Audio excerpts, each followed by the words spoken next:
I don't celebrate Valentine's Day anymore. I haven't celebrated Valentine's Day in 6 years. Today is a difficult day for myself, many in the city of Parkland, and my constituents. You see, it's the 6th anniversary of the mass shooting at my high school, Marjory Stoneman Douglas, in my hometown of Parkland. I remember February 14th, 2018 like it was yesterday.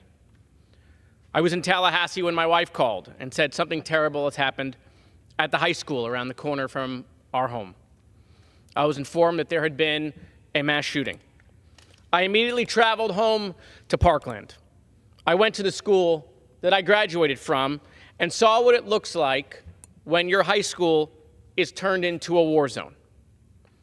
I then went to the hotel where they were keeping the families of the kids who were missing. I knew they weren't missing. For 8 hours, they waited in that hotel while the Broward Sheriff's Office and the FBI told them what happened to their kid. They pulled families out, one by one, into a separate area of the ballroom, separated by a partition. The process went on from 12:30 in the morning till 3 in the morning. I didn't hear crying. I heard screaming. It haunts me every day. 17 innocent people didn't make it out of that building on that fateful day. I knew we had to do something. And so I brought my colleagues from the Florida legislature to see the building firsthand and see how it affected families in my community. What we saw was unfathomable to imagine: the site of the deadliest high school shooting in American history. Families now have empty rooms in their home. They have empty chairs at the dinner table. My own son, who was 4 years old at the time, went to preschool right around the corner, separated by a traffic light from Marjory Stoneman Douglas. And the teacher that was with my 4-year-old in a closet that day, daughter was killed. While she was protecting my son, her daughter Jamie was killed at Douglas. Like previous Valentine's Day, the parents, the wives, will spend their time visiting children at the cemetery or their husbands at the cemetery.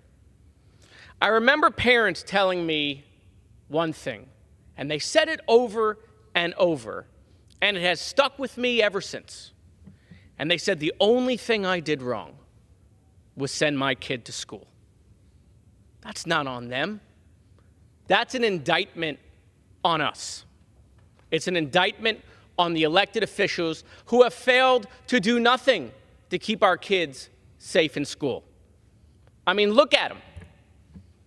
These were babies murdered in their classroom. Teachers.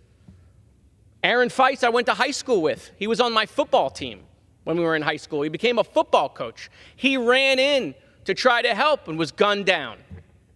At least in Florida, we did something after the shooting at my high school. The Florida legislature passed the Marjory Stoneman Douglas School Safety Act. It raised the age to buy a firearm to 21. It instituted red flag laws, 3-day waiting periods. By the way, those red flag laws, which take weapons out of the hands of people who are mentally ill, have been used 12,000 times in 6 years. 12,000 times law enforcement in the state of Florida has deemed someone too dangerous to them, either a danger to themselves or danger to others.